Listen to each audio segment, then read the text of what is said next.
La franja de Gaza, lo que era antes Filistea en el Antiguo Testamento, pues es la zona que da al mar, está junto al mar toda la franja de Gaza. Y después de la guerra de 1967, la famosa guerra de los 6 días, se les entregó también parte de Judea y de Samaria a los palestinos con el nombre de el Banco Oriental. Todos ustedes que nos acompañaron a Israel la última vez que fuimos, recordamos que entramos a Jericó y hasta vimos el árbol donde estaba Zaqueo, o donde fue llamado Zaqueo cuando le llamó Jesucristo. Y Jericó precisamente es la ciudad que se encontraba en el área de Judea y Samaria, que está en manos de los palestinos. Belén, la ciudad donde nació Cristo, el pueblito de Cristo, también está en manos de los palestinos actualmente. Muy bien, se hizo un proyecto para sacar a los palestinos de Judea y Samaria y todo ese territorio anexarlo a la tierra de Israel. Esto iba desde luego a resultar en problemas muy serios, porque pues los palestinos quieren cada vez más tierra y supuestamente por paz, tierra por paz. Pero en 1972, el fundador de la Organización para la Liberación de Palestina, un terrorista llamado Yasser Arafat, propuso en los estatutos de que jamás ellos iban a aceptar ninguna concesión a menos que se les entregara la ciudad entera de Jerusalén. Estoy poniendo todas las cartas ahorita sobre la mesa para que ustedes se den cuenta en el tiempo en que nos encontramos tan preciosos, y es impresionante la Biblia, cómo pudo adelantarse a todos los detalles que vamos a desarrollar a continuación. Arafat propuso que nada más que la ciudad entera de Jerusalén. Esta es la razón por la cual en 1993, en la ciudad de Oslo, en Noruega, en Europa, se hizo un tratado para que Israel pudiera tener relaciones con Jordania y con Egipto. Ahora bien, son 22 naciones árabes. 22 naciones árabes rodean a Israel.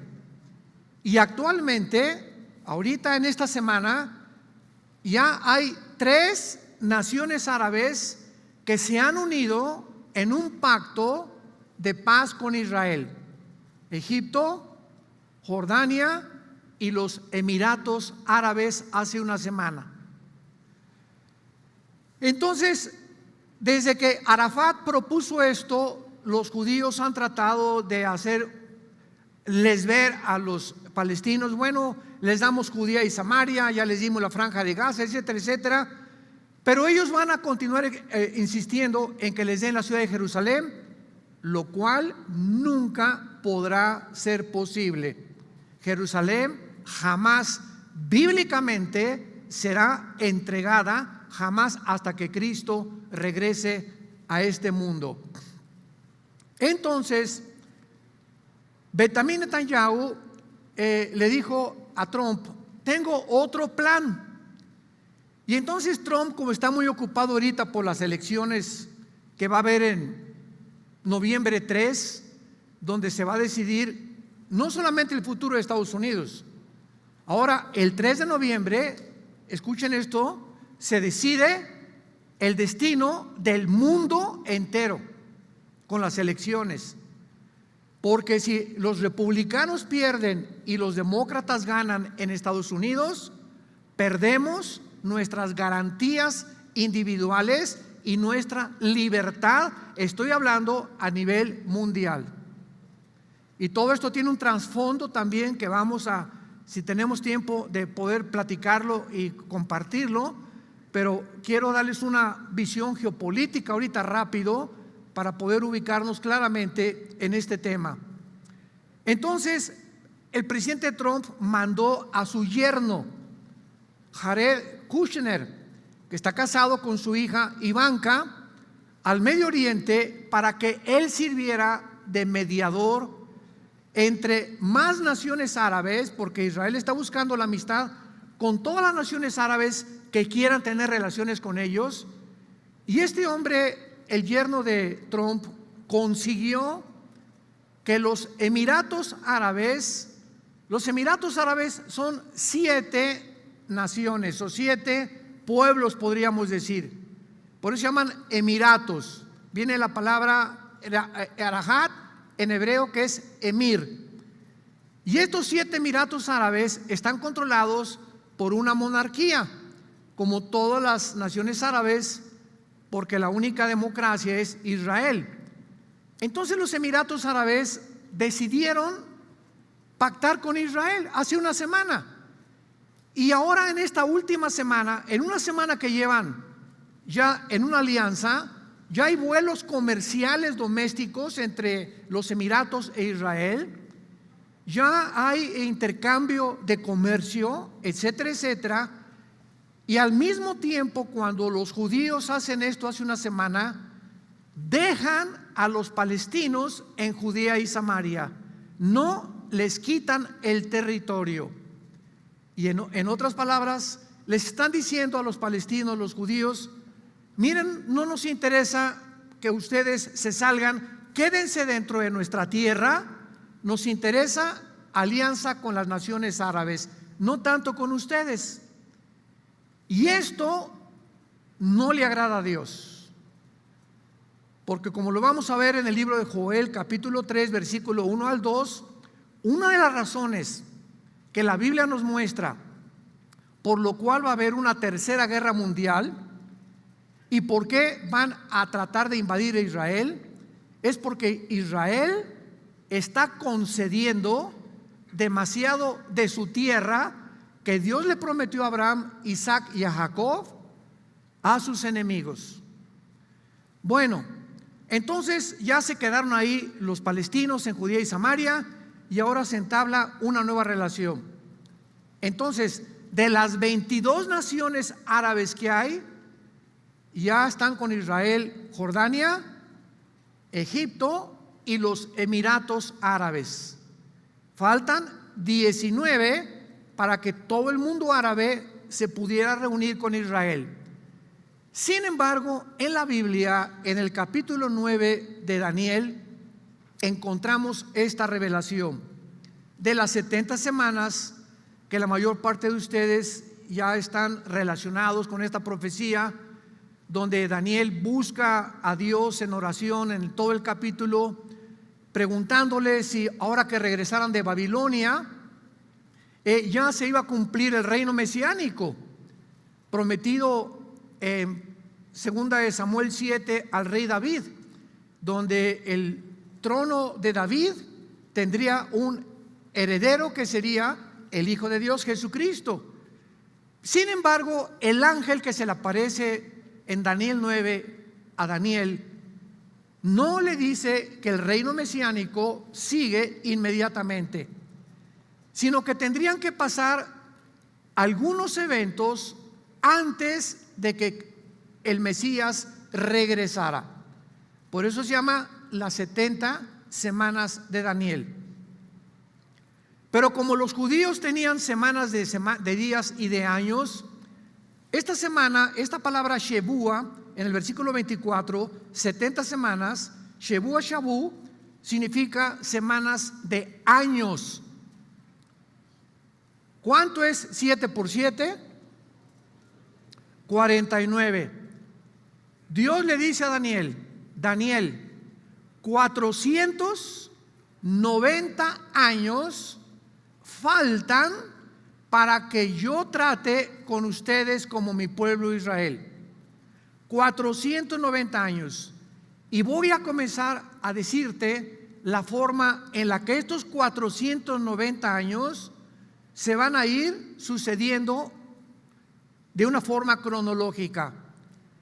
Desde que se dé la orden de que Jerusalén comience a ser restaurada y levantada, hasta el Mesías, habrá 483 años, o sea, 69 semanas.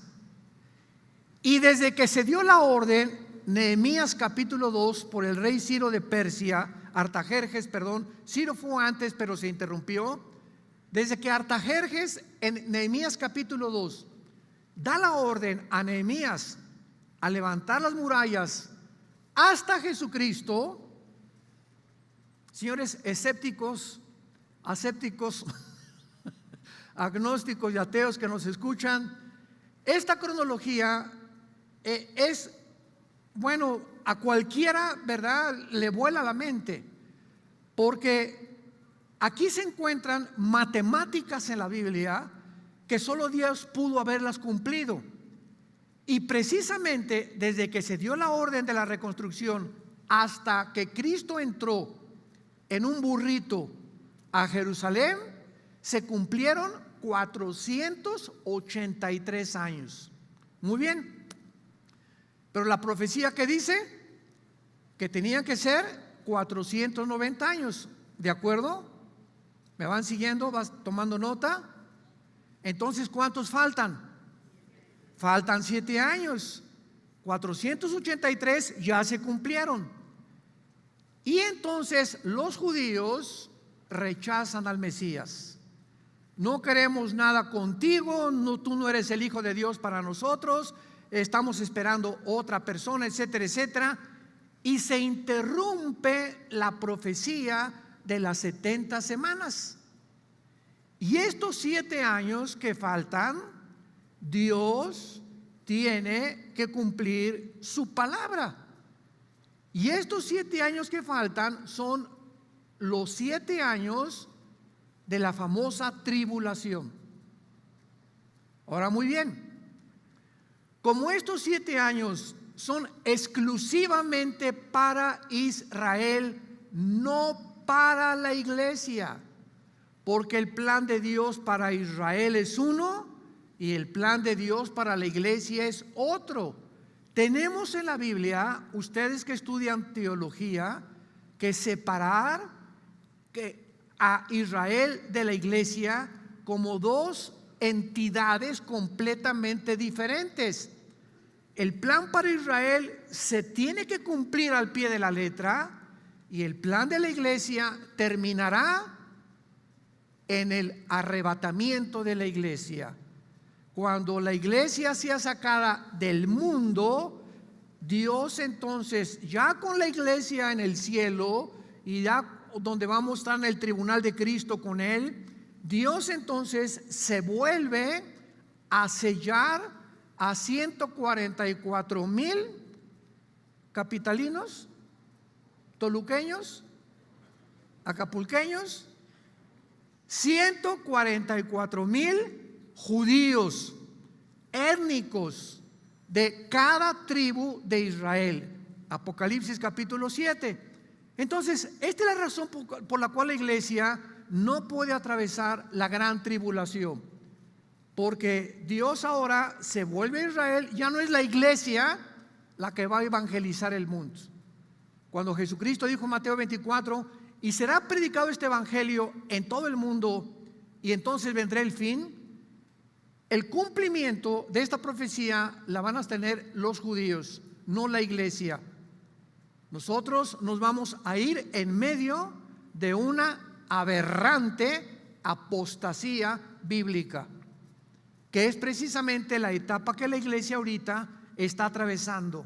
Estamos atravesando la apostasía, donde se están introduciendo barbaridades a la Biblia, herejías a la Biblia, falsos apóstoles, falsos profetas, etcétera, etcétera. Todo esto forma parte del final de la iglesia, porque la iglesia va a terminar igual que como terminó Israel, en la apostasía. Y cuando nosotros vemos que dice la Biblia que seremos como una novia virgen sin mancha ni arruga, no significa que Dios significa que Dios nos ve así, de una forma, ¿verdad? De una forma posicional en el cielo, pero abajo en la tierra nosotros todavía tenemos pecado y a través de muchas tribulaciones Dios ha comenzado a purificar la iglesia. Y quiero decirles algo antes de continuar adelante. Con todo mi corazón se los digo: marzo, abril, mayo, junio, julio, agosto, llevamos 6 meses de una supuesta pandemia. No vamos a meternos ahorita hemos compartido mucho, métanse a las conferencias que tenemos en YouTube. Yo he explicado muchísimo lo que está pasando, pero en estos 6 meses la iglesia en todos estos últimos 2000 años no había enfrentado nada semejante. Nada semejante a lo que en estos últimos 6 meses hemos atravesado. Ha habido una confusión impresionante. Ha habido una incertidumbre impresionante. Y no solamente la iglesia, el mundo entero nunca había atravesado. Siempre ha habido pandemias y pestes y plagas, pero regionales, no a nivel casi como lo estamos viendo en el siglo XXI en que nos encontramos. Pero nos damos cuenta que el mundo entró en un periodo de miedo, de una histeria y un pánico colectivo que jamás lo habíamos visto. Yo cuando comenzó esto en las primeras semanas de marzo, me levantó Dios como a la 1 o 2 de la mañana, y así, sin saber muchas de las cosas, de repente me levanté y yo comencé como a temblar y supe que esto era del maligno. Inmediatamente me llevó Dios a 1 de Juan 5:19. El mundo entero está bajo el maligno. Entonces cualquier cosa que pase contrario al plan de Dios o a la voluntad de Dios es del maligno. Y el miedo no es de Dios. ¿Por qué dice 1 de Juan capítulo 4 versículo 18? En el amor no hay miedo, no hay temor. Le dice Pablo a Timoteo: Dios no nos ha dado espíritu de miedo ni de temor. Es el espíritu que controla al mundo. ¿Por qué? Porque no hay manera más fácil de controlar a alguien o a muchos o a naciones enteras más que a través del miedo. Cuando tú amenazas a alguien y tú te sientes amenazado por cualquier persona, tú te vuelves esclavo de la persona que te ha amenazado. Porque no duermes. Me amenazó y que me va a matar, que me va a quitar esto, mi esposo que me va a quitar a los niños. Inmediatamente nos encarcelamos.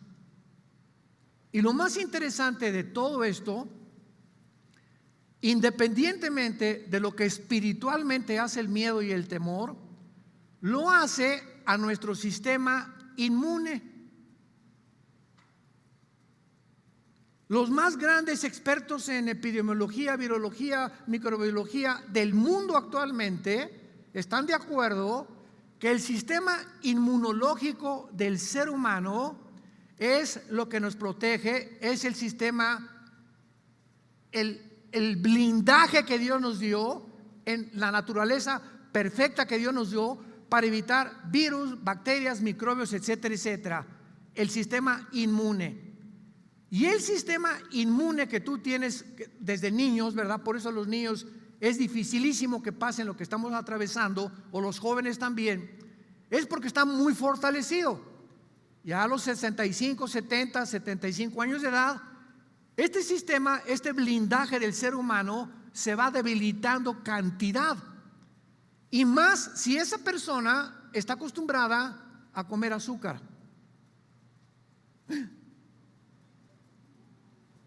El azúcar es el elemento más perjudicial para el sistema inmunológico.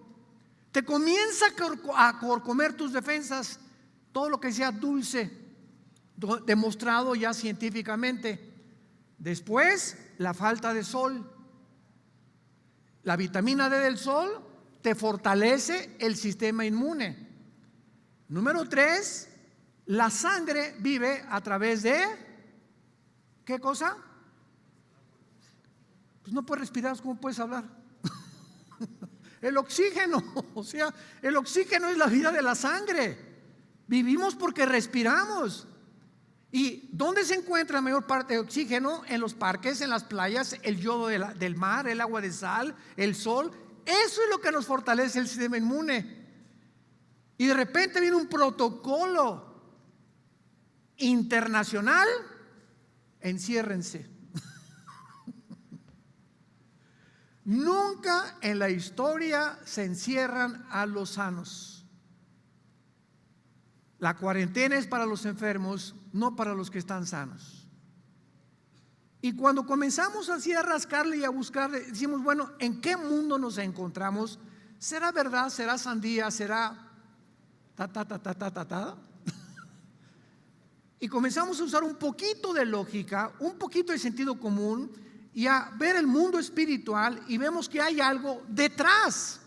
Tiene que haber algo detrás, porque ahora, después de todo esto que pase, ¿quiénes son las personas que van a enfermarse más rápido en noviembre o diciembre o octubre, cuando pasemos cierta fase de lo que estamos atravesando? Las personas que han respirado menos y las que más encerradas han estado.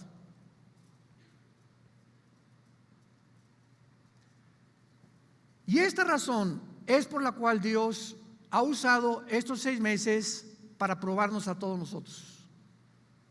Ha sido una etapa para la iglesia. Yo no estoy hablando de la política, la iglesia está atravesando esto junto con el mundo, y Dios, el programa para Dios es la iglesia, no el mundo.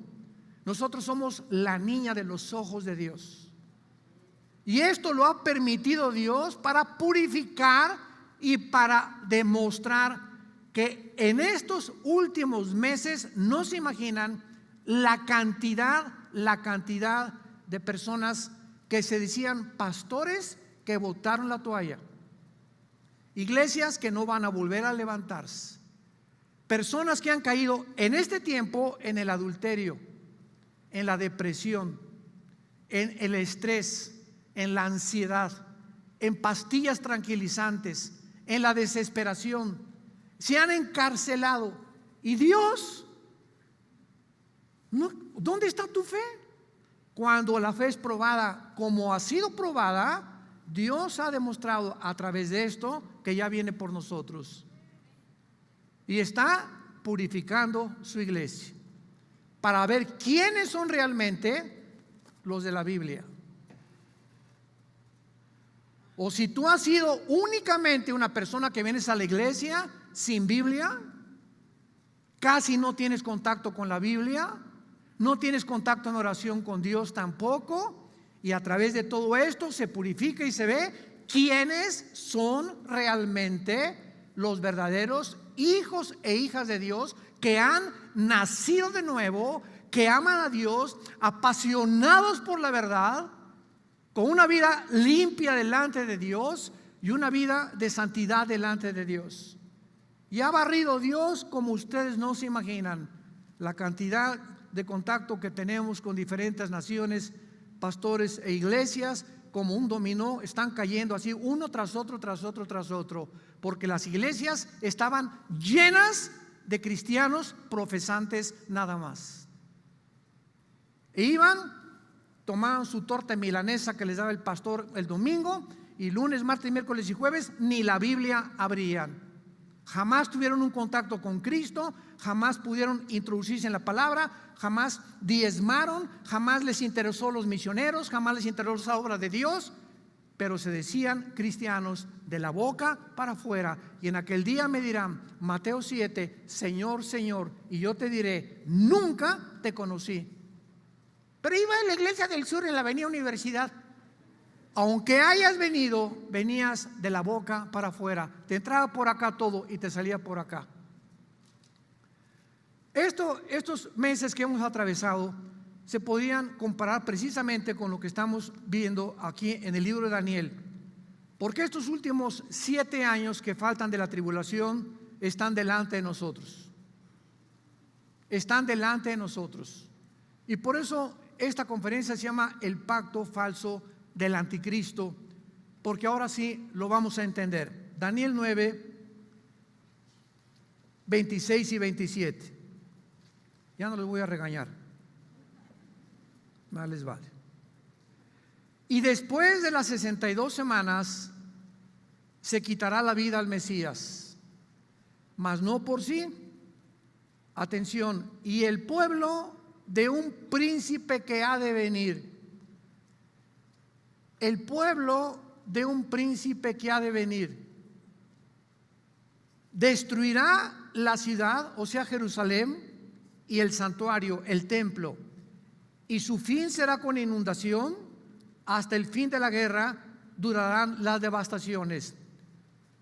¿Quién fue el pueblo que en el año 70 después de Cristo destruyó Jerusalén, no dejando piedra sobre piedra? ¿Quiénes fueron? Los romanos, el imperio romano. Aquí la Biblia ubica al futuro anticristo como alguien que va a resurgir del antiguo imperio romano.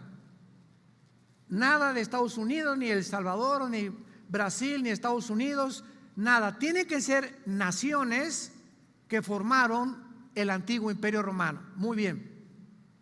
El antiguo imperio romano estuvo formado por 3 áreas territoriales: Europa, el norte de África y parte del Medio Oriente. Entonces, el anticristo va a surgir o de Europa, o del norte de África, o de alguna parte del Medio Oriente. Sin embargo, dice la Biblia que cuando este personaje surja, versículo 27 está hablando de él, del príncipe que ha de venir, que por otra semana, o sea, por los 7 años que faltan para que Dios termine con Israel, por otra semana confirmará el pacto con muchos. Cuando surge el anticristo, estos 7 años de la tribulación no van a comenzar con el arrebatamiento de la iglesia. Sígame con cuidado. Muchas veces se predicó que en cuanto el rapto venga, al otro día el anticristo confirma el pacto y comienza la tribulación. No es así. Nosotros podemos ser sacados del mundo mañana y pueden pasar 1 año después del rapto cuando aparezca el anticristo, o 2 años. Hay un periodo intermedio entre el arrebatamiento y la confirmación del pacto. Lo que va a iniciar la semana 70 de Daniel será la firma del pacto del anticristo con la nación de Israel. Lo más importante aquí es lo que dice el versículo 27, y lo vemos ya con microscopio. Por otra semana confirmará el pacto ¿con quién? ¿Dice con quién? Confirmará el pacto con los palestinos, ¿eso dice? Con los árabes. No dice, ¿verdad? Y este es el objeto de este estudio. ¿Quiénes son estos muchos? Ahora bien, cuando está hablando que va a confirmar un pacto, significa que anteriormente ya había un pacto. Porque la palabra confirmar es firmar algo que ya estaba anteriormente firmado, pero se va a confirmar. Entonces, en 1979 uno, en el 93 el de Oslo hubo otro, y hasta este momento ya no se ha firmado ningún pacto más que con los Emiratos Árabes. Pero lo más importante es que en el capítulo 38 y 39 de Ezequiel, ahorita lo vamos a ver, se profetiza una invasión de Rusia contra Israel. Y a Rusia en esta invasión le va a seguir Irán, que aparece con el nombre de Persia en la Biblia. Le va a seguir Turquía, que aparece con el nombre de Togarma. Hace un mes el presidente Recep Erdogan de Turquía, hay una una iglesia que en el periodo bizantino en Estambul, Turquía, se levantó como un símbolo del triunfo de lo que era el imperio otomano turco. Y entonces vinieron las cruzadas y lo que podamos pensar, y se convirtió, se llama Agia. Si lo quieres apuntar con H, Agia es la palabra griega para santo. Agia Sofía, la Santa Sofía. Se llama la iglesia de Estambul. Llega Erdogan hace 3 o 4 meses, y anteriormente esta iglesia le hicieron un museo. Y llega Erdogan, el presidente de Turquía, para que vean lo cerca que estamos de todo, y declara la Santa Sofía no en un museo, sino en la mezquita más grande del mundo musulmán, después de la que está en Jerusalén. Y Erdogan, el presidente de Turquía, dice: yo estoy listo para ser el líder del mundo musulmán, renacer el imperio otomano turco otra vez. Y es interesante porque en Ezequiel 38, hace 2700 años, damas y caballeros, se profetiza que Turquía se uniría a Rusia y a Irán en contra de Israel. Entonces las piezas de rompecabezas se están acomodando delante de nuestros ojos. Pero aparte, vayamos rápidamente a Ezequiel 38 y vean ustedes a los Emiratos Árabes. ¿Qué? A los Emiratos Árabes. Aquí están los Emiratos Árabes. Aquí están los Emiratos Árabes en Ezequiel capítulo 38, por el amor de Dios. Pero vean el papel que van a desempeñar los Emiratos Árabes y algunas naciones árabes como Arabia Saudita, porque lo más importante es que Arabia Saudita, ahora que firmaron trato con los Emiratos Árabes, todos creyeron que Arabia Saudita también se iba a incluir y a firmar un trato con Israel, porque Arabia Saudita es otra nación separada de los Emiratos Árabes. Son dos naciones árabes separadas. Y el monarca de Arabia Saudita dijo esto a la prensa: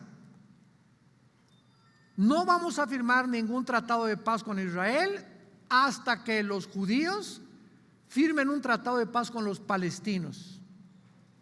Imposible. O sea, va a estar muy difícil ahorita que Arabia Saudita firme un tratado con Israel. Pero, como hace algunos meses Irán bombardeó un pozo petrolero en Arabia Saudita, ¿se acuerdan? Israel no metió las manos. Les dijo a los árabes en Arabia Saudita, ahí se ven ustedes, Arabia Saudita le conviene, igual que a los Emiratos Árabes, tener una alianza rápida con Israel para tener protección contra Irán, porque Irán ahorita es una amenaza, no solo a los judíos, al mundo árabe también. Ya mandó un misil contra un pozo petrolero de Arabia Saudita, y como nunca van los judíos a tener una relación con los palestinos, vemos que esto no va a suceder. Pero lo más importante, a mí me pone así los pelos de punta, es ver los detalles de la Biblia, de lo que está pasando ahorita en el mundo. En Ezequiel 38 y 39 se profetiza esta invasión, y en el versículo 5 y 6 ya se delinean las naciones que vienen con Rusia. Pero en el versículo 13 encontramos algo sorprendente, y dice así: Sabá y Dedán. Sabá y Dedán, apúntalo en tu Biblia, es Arabia Saudita y los Emiratos Árabes, las naciones del Golfo, árabes del Medio Oriente. Estas naciones y los mercaderes de Tarsis. ¿Quiénes son los mercaderes de Tarsis? Bueno, cuando vemos nosotros, y todos sus príncipes, la palabra príncipes, apúntala en el hebreo, es con K, Kepir. K de kilo, E de Enrique, P de Pedro, Y, R de Raúl. Kepir significa en el hebreo leones o cachorros de león. ¿Saben a quién se refiere? Tarsis era Inglaterra. Inglaterra produjo a Estados Unidos. Vamos por orden. Aquí está Inglaterra. El imperio inglés fue de los más poderosos de toda la historia. A todas las naciones de habla inglesa produjo a Inglaterra, Canadá, Australia y Nueva Zelanda, que son las naciones que tuvieron su origen. O sea, Inglaterra es la madre de las naciones que hablan inglés, o sea, oficialmente en el mundo en que nos encontramos. Entonces encontramos que Estados Unidos, Canadá, Inglaterra, Australia y Nueva Zelanda, cuando esta invasión venga, no van a decir ni pío, junto con las naciones árabes del Golfo. Y al mismo tiempo, estas naciones que están haciendo ahorita un tratado de paz con Israel, tienen que caer entonces Estados Unidos, Inglaterra, Australia, Canadá y Nueva Zelanda. Tienen que pasar a segundo y tercer plano para que la agenda global, que actualmente está ahorita en desarrollo por organizaciones no gubernamentales, ¿qué estoy diciendo? ¿Quién está dictando los protocolos ahorita en la pandemia? ¿Estados Unidos? ¿Inglaterra? ¿Alemania? ¿China? ¿Japón? No. Los que dictan los protocolos ahorita no son ningún gobierno, son organizaciones no gubernamentales como la Organización Mundial de la Salud, Virgen de la Macarena, las Naciones Unidas, el Club Bilderberg. Métanse al internet e investiguen esto, por el amor de Dios. Hombres como Bill Gates, David Rockefeller, George Soros, que es la punta de lanza, multimillonario, están encabezando todo lo que nosotros vemos. Y para terminar, en la otra conferencia continúo, para terminar, apunta esto, en 1996, 26 empresas no gubernamentales controlaban el 100% de los medios de comunicación del mundo entero.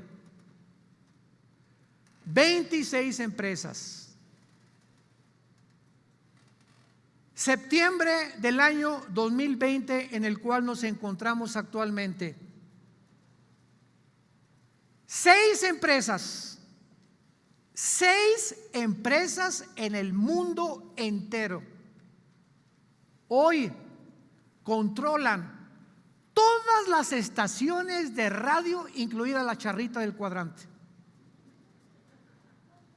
La que tú me quieras mencionar, CNN, BBC News, la que tú me quieras mencionar, radio y televisión, todo lo que son medios, están en 6 familias. Y ellos son los que les dicen a la OMS: hagan esto, hagan aquello. Y los gobiernos tienen que aceptarlo e implementar las órdenes, porque si no lo hacen, los van a acusar de xenófobos, los van a acusar de irresponsables, los van a acusar: en tu país se están muriendo más que en otros lados y los gobernantes no quieren perder su puesto para las próximas elecciones, etcétera, etcétera. Y todo está controlado en el mundo por 6 empresas. Estamos gobernados 7.4 millones de seres humanos que hay ahorita en el mundo, controlados por los medios de comunicación, en manos de 6 empresas. Lo que nos habla claramente, ¿verdad?, de que cuando venga esta invasión, ¿por qué los Emiratos firmaron tratado? ¿Por qué los Estados Unidos tienen que caer? ¿Por qué tiene que estar formándose una agencia global? ¿Por qué pertenecen al Club de Bilderberg? ¿Por qué están los multimillonarios tratando arriba? Simplemente por lo siguiente, escúchame muy bien para terminar. A los gobiernos no les convienen los millonarios. ¿Por qué? Porque un millonario ya no depende del gobierno.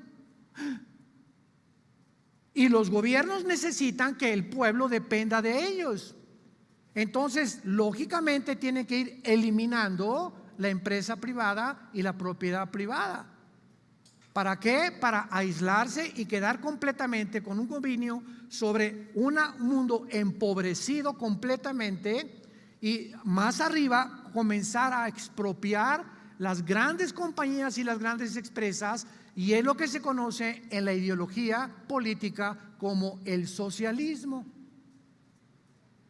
Y es el gobierno que en Estados Unidos está a punto de tomar, si gana las elecciones en noviembre 3 del presente año del 2020. Y el otro día me preguntaron en una entrevista: ¿por qué cree usted que el socialismo haya resurgido en el mundo cuando se demostró en el siglo XX por más de 70 años, por el amor de Dios, Jesús, María y José y el burrito que los acompaña, que fue un fracaso? Miguel Gorbachev dijo: es un fracaso la ideología del comunismo, no funciona. ¿Por qué lo quieren desenterrar otra vez? Simplemente porque no hay otro. Cuando se ha demostrado en los últimos 3 siglos que el capitalismo es el que produce el mercado y el dinero y el comercio y los empleos. ¿Desde cuándo un gobierno puede apropiarse y cerrar el capitalismo y cerrar los mercados y gobernar ellos? Esto es en contra del sentido común, en contra del sentido elemental de la política. Pero la respuesta es la siguiente: porque creen en una utopía que se puede resucitar al muerto, cuando la experiencia nos ha demostrado que no funcionó